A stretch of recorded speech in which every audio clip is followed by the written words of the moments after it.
In his time, Wallace laundered a lot of money. Not to be confused with this laundry money that I accidentally left in my jeans when I took them to the dry cleaners. The war to end all wars, perhaps. Wallace certainly demonstrated the full extent of his powers over the next few years. His visit to America in the summer of 2005 was an orgy of death and destruction, earning him the title King Kong. Records include his victory over Judge Judy in a lawsuit, the first of the nation, and the well-publicised corruption of his heroine, Miley Cyrus. Fox News branded him an inspiration, the new Jesus. Wallace's tour of America contained drug trafficking, murder, rape, torture, legal cases, and most of all, genocide. Needless to say, it was a success. Still, he needed backing. After his tour of North America, Wallace went south on a political mission. And it was here, Mexico, that Wallace set up the infamous group, Forest Friends. Forest Friends, as of today, are a militant organisation intent on toppling Latin American governments and placing them under a puppeteer known as the Improper Dancer. Their history, it's long and bloody. Even Wallace himself says that there are a lot to handle, and this is coming from the man who owns Latvian slaves.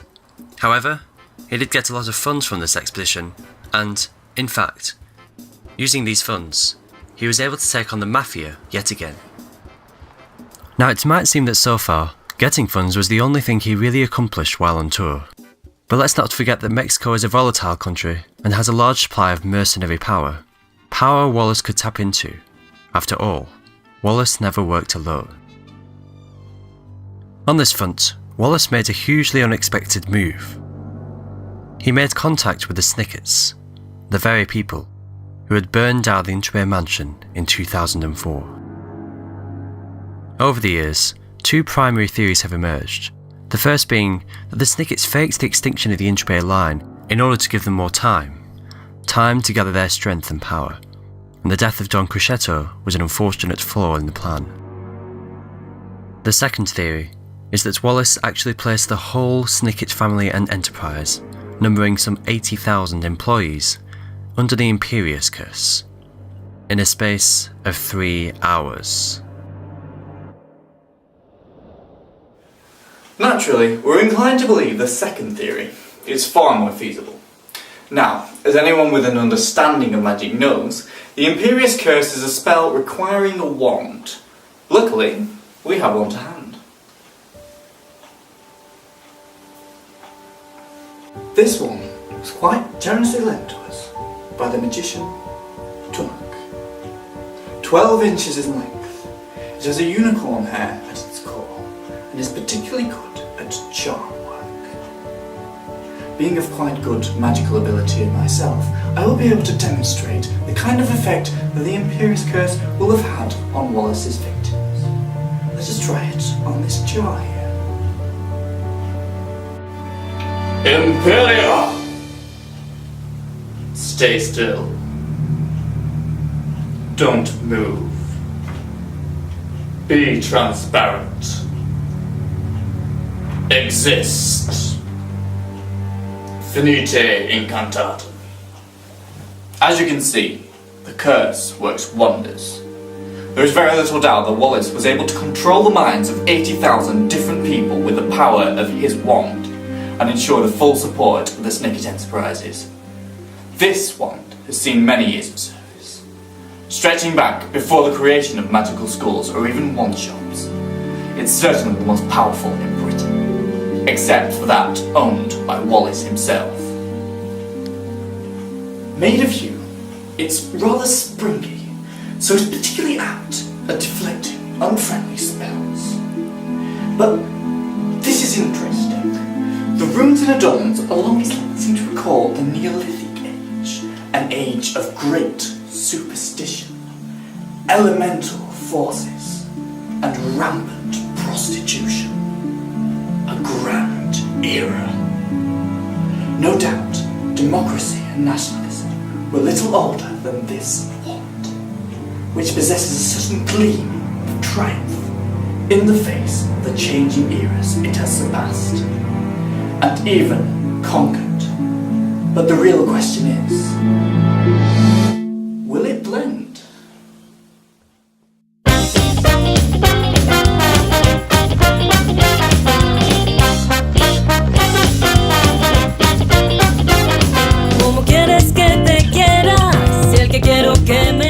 Hi! Today we're going to be blending this wand in this blender, the K6000, or as I like to call her, Dory. So, let's see how this bitch does. Remember kids, don't try this at home.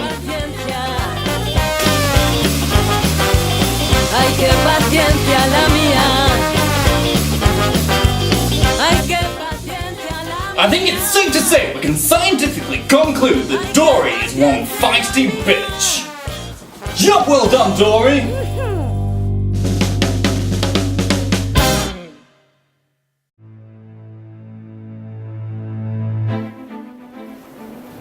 Historians are unable to come to a conclusion over Wallace's main motives for his visit to America, but theories range from the protection of his family, to financial aid, to leisure, or even a combination of all three. Wallace himself says, "I'm a complicated guy."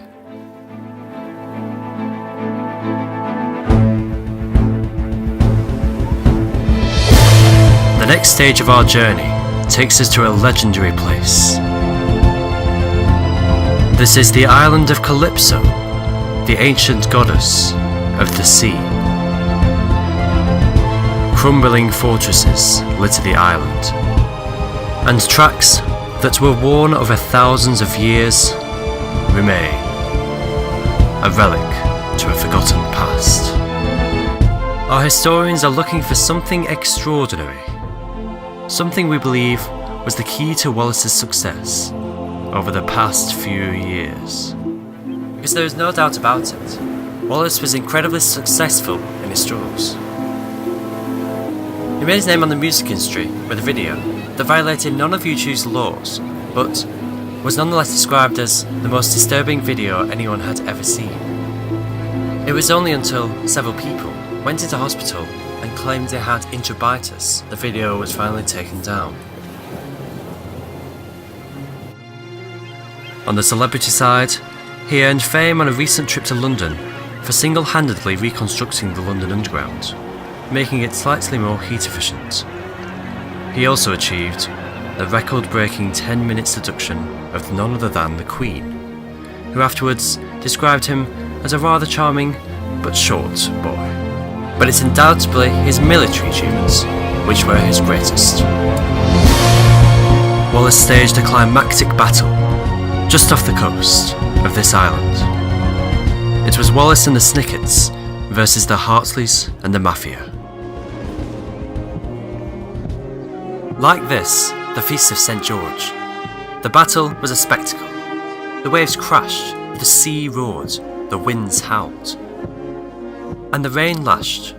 It was climactic. It decided the future of Wallace Intrubé and the entire world. It lasted for 2 whole hours. But it's not what Wallace did that interests historians the most. It's how. We can't stress enough how vital it is we discover the secrets to Wallace's success, so that we may prevent anyone else from ever doing it again. Hopefully, by making this documentary, we will achieve this. Unless, of course, someone ironically uses it as some kind of criminal guidebook. But we're fairly confident that won't happen.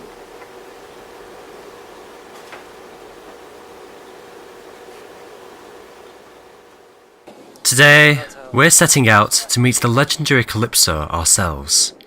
In Wallace's famous sea battle, the waves were indisputably on his side. We won't be able to publish this as historical research. Well, we only have the evidence of one mentally insane man.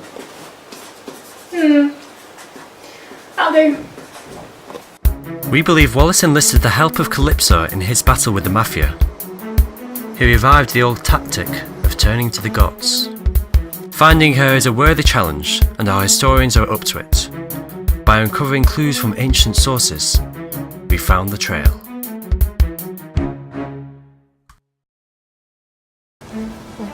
All seekers of power need a place to inspire.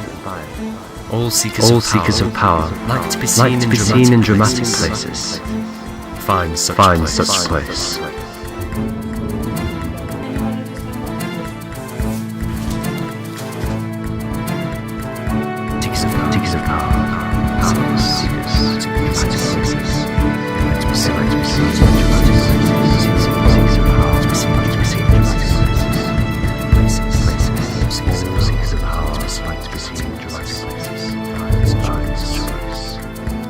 Seekers of power.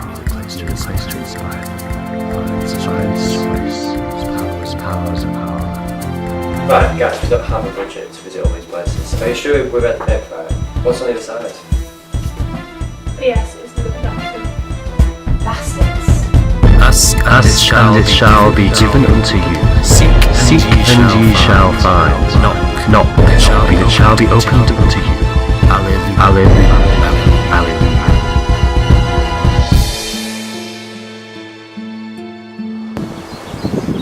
Check that.